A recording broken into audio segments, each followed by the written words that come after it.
որը հնչել է Վրաստանի արտգործնախարարի շուրթերից, ինչ է ասում Վրաստանի արտգործնախարարը, անհնար է որևէ երթուղի փոխարինի Վրաստանի դերը։ Այս միտքը հնչել է հայ-ադրբեջանական ապաշրջափակման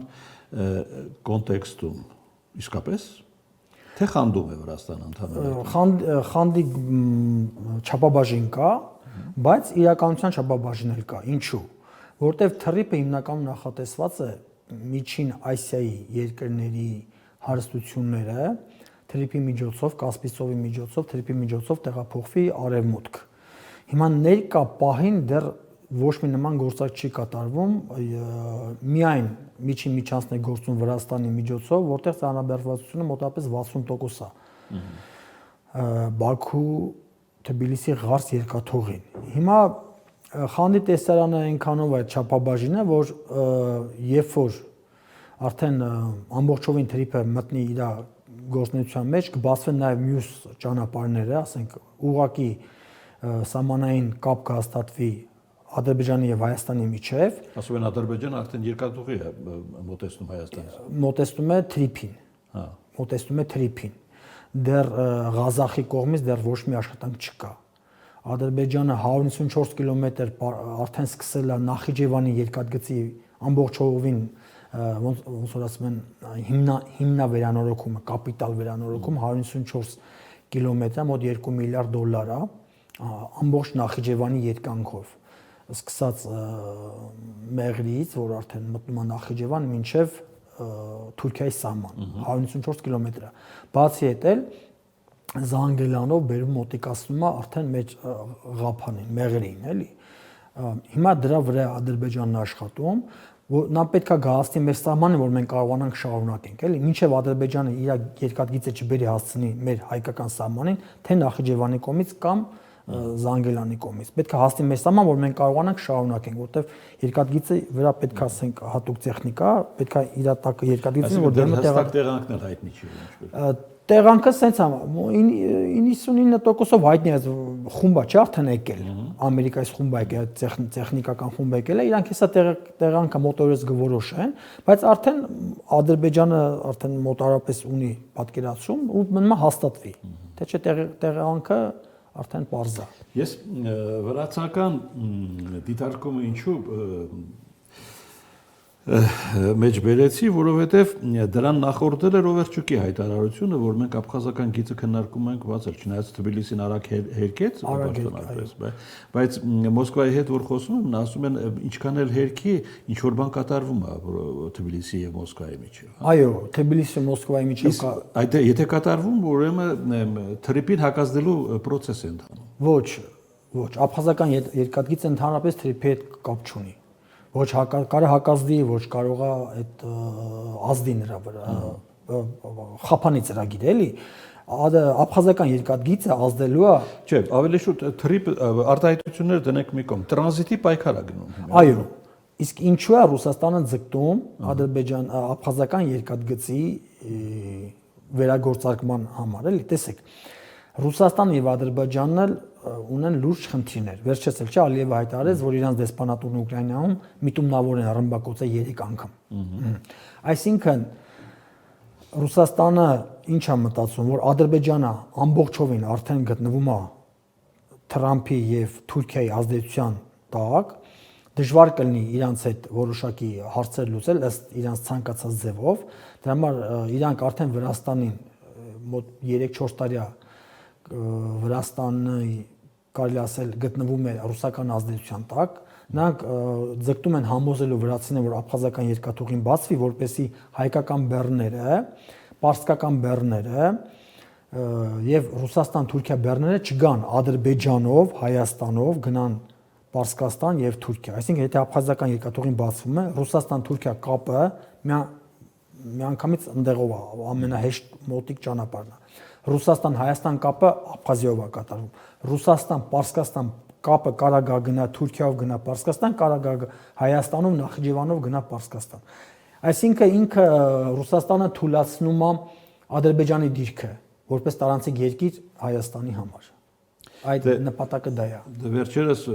Ադրբեջան եւ Վրաստան մի թեթև տրանզիտային բախում էլ եղավ, չէ՞։ Այո։ Դա հիմնականում կապված էր հայկական բեռների տեղափոխման։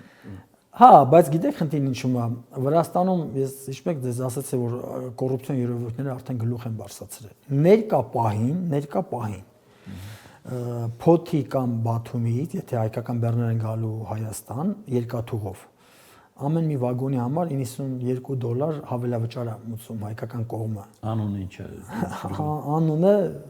կարելի ասել ոչ մի բան է, պարզապես մուծում են, դա կոռուպցիոն երևույթներ են։ Հիմա որպեսի չկդրվեն այդ աղբյուրից, այդ ժամանակ վրացիները Ադրբեջանն ասեն, որ այդ գումարը պիտի պահպանվի $92, հիշում եք, որ $92 մտցնենք տրանզիտի։ Մտցնենք այս, եթե այն վագոնները սենց է գալու, այնց չի գալու, դնենք սրանց վրա ու այդտեղ բանը Ալիևը խիստ դրեց այդ հարցը, ասաց այդ դեպքում ձեր տրանզիտ, արդեն ձեր երկա վագոններ որ գասեն Ադրբեջանով գնում են Ռուսաստան, չէ՞, հիմա ներկա պահին։ Ասաց մենք էլ նրանց վրա կդնենք, բացի հետ էլ ահագին բաներ մենք Թբիլիսին ստիպված եղավ հետ կան։ Ստիպված էր, որտեղ իրանք մեծ կախվածություն են Ադրբեջանից։ Մենք չենք տուժում այդ վեճից։ Մենք տուժում մենք շահեցինք այդ վեճից։ Այդ $92 դուրս եկավ։ Հիշում եք, որ Ալիևն ասաց պետք է լինի մենք արդեն ուղիղ կմտնենք Հայաստան։ Բեռներ չենք Վրաստանով չենք բերի տարանցիկ, եթե դուք այդ $92 չհանեք։ Վրացական այդ կոմերցիոն սխեման այդ $92-ի այս դեպքում վերացավ։ Դարավ այս պայքարը խթանել է տրիպը մեծ հաշվով։ Այո, միանշանակ։ Ինչը Հայաստանում շատերին դուր չի գալիս տրիպի շուրջ։ Շատ հանգամանքներ կան։ Մեկը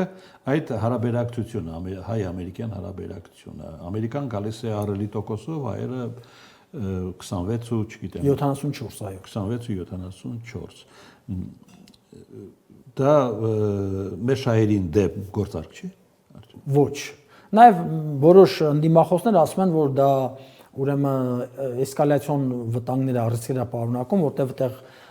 ոտնահարվում են Իրանի եւ Ռուսաստանի շահերը, հնարավոր է որ ասենք Իրանը կամ Ռուսաստանը դե որոշակի դեեսկալացիոն երևույթներ առաջ բերեն, բայց դա այդպես չի։ Հիմա առաջինը, տեսեք 26, ինչու է 26-74։ Տեսեք, մոտավոր հաշվարկներով ընդհանուր ներդրումներ պետք է լինեն մոտապես $1 միլիարդ, որից ուրեմն այդ մի կտորի վրա 43 կիլոմետր է, չէ՞։ Տեսեք, եթե գիշեք մի շաբաթ առաջ պարոն Փաշինյանը հայտարարեց, որ մոտապես 500 մետր լենություն պետք է ունենա, չէ՞, օբշի թրիպը։ Ու տենց ասենք, այնտեղ եթե երկաթգծեր հաշվենք, ավտոճանապարհները եւ նավթամուղ, գազամուղ եւ մալուխներ, մոտապես այդ սերվիտուտով մոտապես 500 մետր է։ Հիմա տեսեք 43 կիլոմետրը 500 մետր մոտապես 22 միլիոն մետր քառակուսի անում։ Միջին այդտեղ հողի արժեքը 1 քառակուսի մետրի հողի արժեքը $10 է։ Մոտապես $250 միլիոն կարգի։ Դա հողի արժեքը, միայն հողի արժեքը։ Մոտապես $700-750 միլիոն պետք է արդեն երկաթգծեր, խողովակաշարեր եւ այլն, մյուս ենթակառուցվածքներ։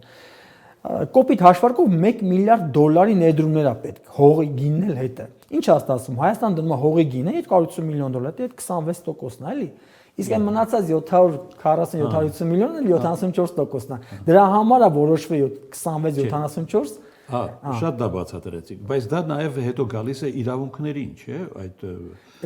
իրավունքների չէ, դա միայն օգուտների բաշխումն է։ Իրավունքները սենց է, այդտեղ կրիտիկական հարցեր պետք է լուծվեն, պետք է երկու կողմի համաձայնությունը լինի։ Անկախ նրանից ինչ հարաբերակցությամբ ընկերություն է ձևավորվել։ Այ ուրեմն 74-26-ը վերաբերվում է միայն շահույթների բաշխմանը։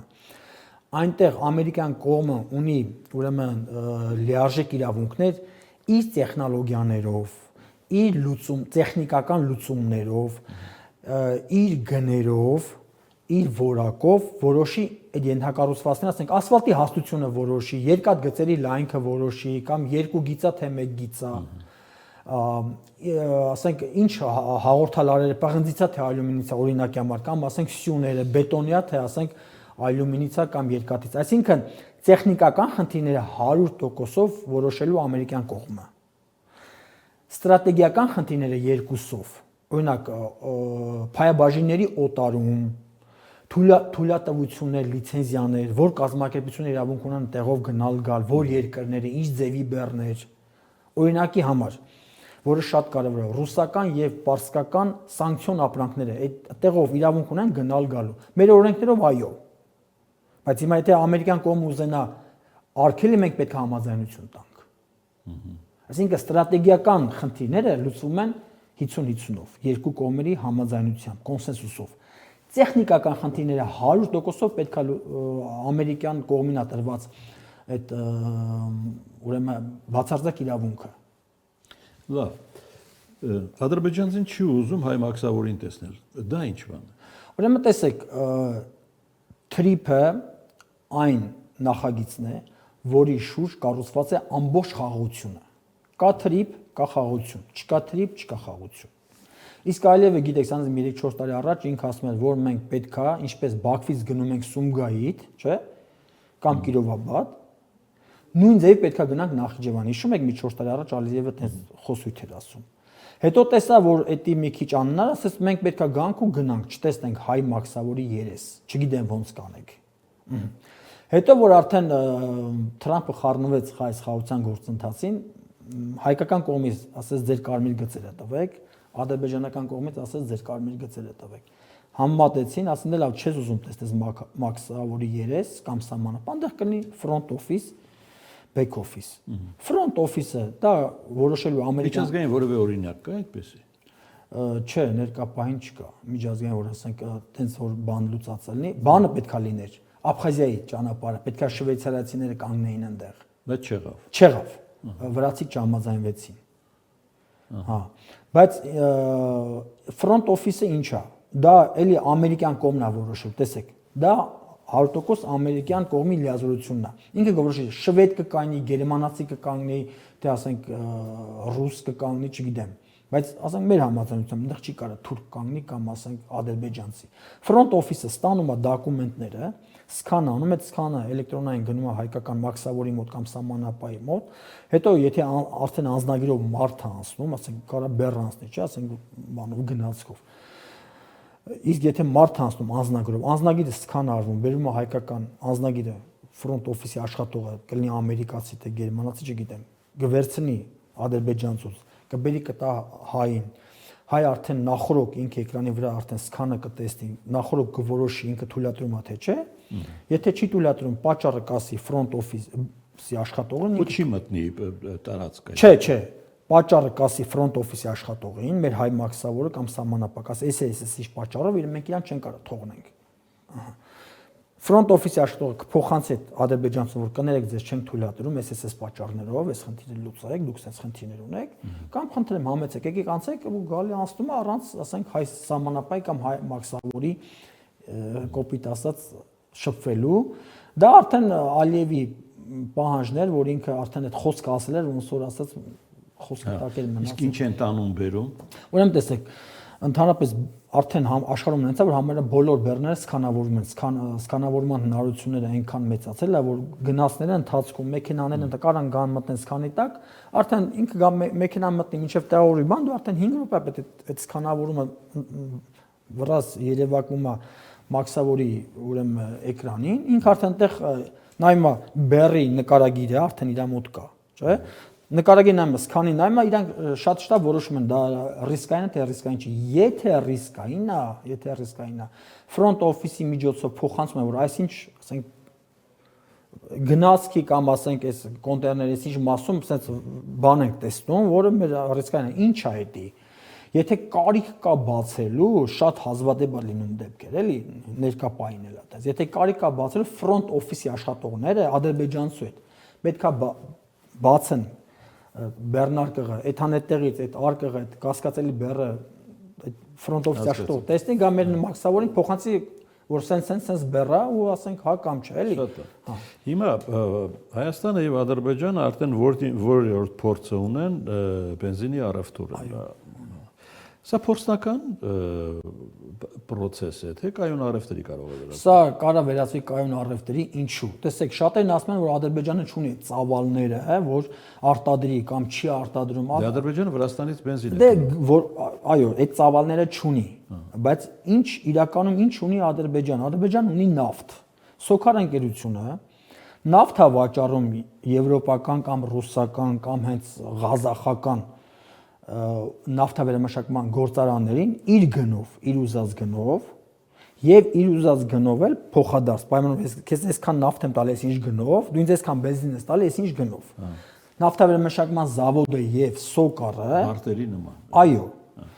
Այդ դեպքում Սոկարը կարա շատ էժան բենզին ստանա։ Դե շատերը ասում են, բա ոնց եղավ Ադրբեջանում բենզինն է գալիս Հայաստան։ Ոնց արվում որ Ադրբեջանում էժանա բենզինը Ադրբեջանում, եթե ինքը բերում է ընդհանրենք Եվրոպայից, Ռումինիայից է ընդհանրենք բերում։ Շատ པարզ է, ինքը բենզին է տալ, նավթ է տալիս, տեղը վերցնում է բենզին կամ սալյարկա է վերցնում, այդ դեպքում էժան է, արդեն իր վրա էժան կար էժան ու սա երկարատև, եթե ամեն ինչ նորմալ գնա, սա երկարատև ուրեմն առևտրի ամեն ինչ նորմալը ինչի հետ է կապված։ Ամեն ինչ կախված է Ես ուզում եմ հասկանալ տարբերությունը, եթե սա քաղաքական ակցիա է, 1, 2, 3 անգամ կլինի մինչև այն պահը, երբ կլարվեն Հայաստանի եւ Ադրբեջանի հարաբերությունները։ Եթե ոչ, երկու երկիրներն շահույթ են ստանում այս գործարքից, ինքը կարող է վերածվել կայուն առևտրի, անկախ ամեն ինչից։ Ուրեմն ամեն ինչ կախված է թրիփից, այդ 43 կիլոմետրից։ Եթե այդ 43 կիլոմետրը նորմալ կկառուցվի, նորմալ կաշխատի, խաղաղությունը նորմալ կհաստատվի, ուրեմն ամեն ինչ կընթանա նորմալ։ Եթե թրիփի ծրագիրը կտապալվի, ամերիկացիք դուրս կգան,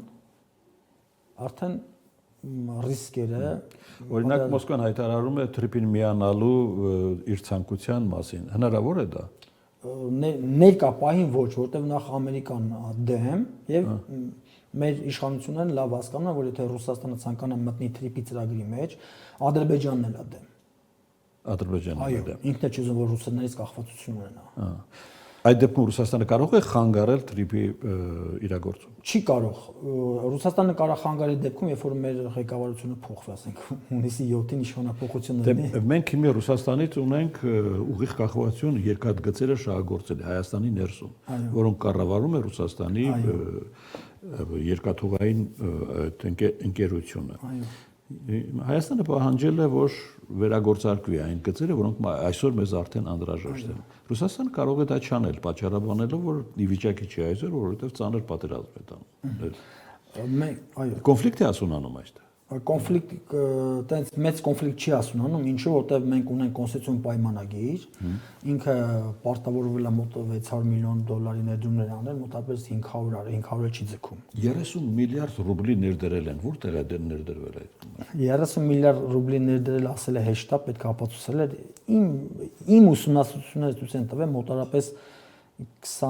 22-23 միլիարդ ռուբլ է իրական ներդրումներն, էլի, իրական ներդրումները։ Բայց իրանք տենց ասում են 30 միլիարդ, որ այդ թեման փագեն էլ այդ իմ ասած 600 միլիոնի։ Դա հենց հատուկ են ասում 30 միլիարդ, որ այդ 600 միլիոնի թեման փագեն, էլի։ Հա, որ դա էլ չարվի։ Չէ, ոչ թե չարվի, որ ասում մենք արել ենք մեր պարտավորությունները, դուք մեզանից մեծ պահանջում եք, բայց կոնստիտուցիոն պայմանագիրը նախատեսում է, որ պետքա զարգացնես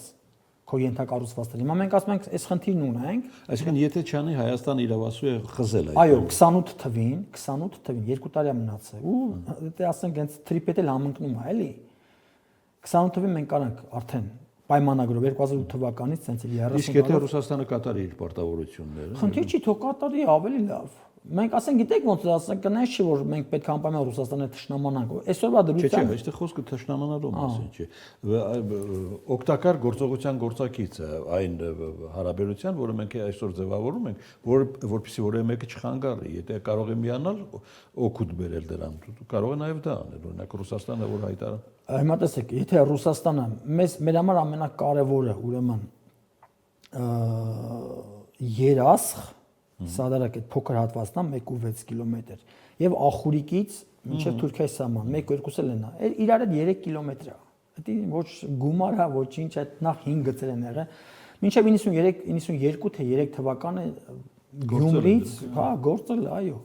Հիմա նախ մեծ գումարներ չեն, դա համար ասենք, Օվերչուկն ասաց մենք արդեն բանակցություններ ենք սկսում, իսկ Պարոն Փաշինյանն ասաց դա բանակցությունների թեմա չկա, 3 կիլոմետր խնդիր կա, 1.6 տեղա, 1.2 տեղա, ասենք բանակցելու բան չկա, պետք է վերցնես ու կառուցես։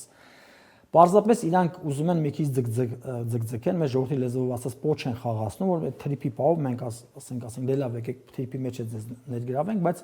ներկա պահին անհնար է, որտեղ դա Ամերիկան չի համաձայնվի եւ Ադրբեջանը չի համաձայնվի։ Լավ, ավարտում ենք արդեն։ Ինչու ենք միայն բենզինի առևտուր անում։ Որտեղ Հայաստանը որևէ բան չունի Ադրբեջանին առաջարկելու։ Տեսեք, բենզինը ամենապահանջված։ Ընդ որում Հայաստանում կա բոյկոտի տրամադրություններ, շատեր ասում են ադրբեջանական։ Չեմ կարծում, արդեն 4-5 խմբականակ եկել է, արդեն այս նորից էլի գալու բան։ Հիմա տեսեք, խնդիրն ինչու՞մն է։ Քանի որ բենզին վաճառող ընկերությունները Հայաստանում խոշոր ընկերություններ են, կարող են միանգամից 1000, 2000, 5000 տոննա պատվիրեն։ 2-4 միլիոն դոլար է, չէ՞, ասենք ընդհանրապես հունվար ամսվա, ասենք ամեն կազմակերպություն չէ, որ կարող ասենք մեկ ամսվա մեջ 2-4 միլիոն դոլար փող տա, ասենք ադրբեջանցիներին։ Եվ բենզինը այն ապրանքն է, որ հատուկ ցիստերների մեջ է գալիս եւ պետքա կոնկրետ խմբականակ, ասենք մինիմում 20 վագոն 1200 տոննայի չափով, չէ՞, դա մինիմում խմբականակն է։ Ու ստեղ էլ վաճառվում է շատ արագ, սպառումն էլ արագ, նշի դու առնես 6 ամիս դե մնա փող, ոնց որ ասած փողը կընցնես, էլի։ Դա համար ամենահարմար ապրանքը, որ այսօր երկու պետությունների միջով կարելի է առևտուր անել, դա բենզինն է եւ սալարկան է։ Դրա համար են բենզինից ու սալարկայից սկսել։ Հիմա Ադրբեջանը չունի Հայաստանի տնտեսությունից որևէ բան վերցնել։ Տեսեք, մենք չունենք հումքային որոշակի ռեսուրսներ, որոշակի ուրեմն իրանց մոտ հետաքրքրություն կա այս ալյումինի թիթեղների արտադրությունը, չէ՞, ռուսալը որ արտադրում է։ Հա։ Ամենահարմարը այդ ապրանքն է, իսկ մնացած ասենք մենք սննդամթերք ենք հիմնականում խմիչքներ են եւ սննդամթերք է, չէ՞։ Ինձ թվում է իրանց մոտ դեռ սուպերմարկետները պատրաստել են, պետք է հայերեն գրվի, ասենք ժողովուրդը պատրաստի, ոչ մի ասենք գործարար մարդ չի մտնի դրա տակ փողեր ներդնի այդտեղ, էլի ներդրումներ են պետք, մեծ գումարներ է պետք, ոչ մեկ չի մտնի դրա տակ ներկա պահին։ Պետքա այս խաղաղություն։ Այսինքն այստեղ մեղավոր է քաղաքական կոնյունկտուրա։ Չէ, պրոստը ընդհանրապես գործարար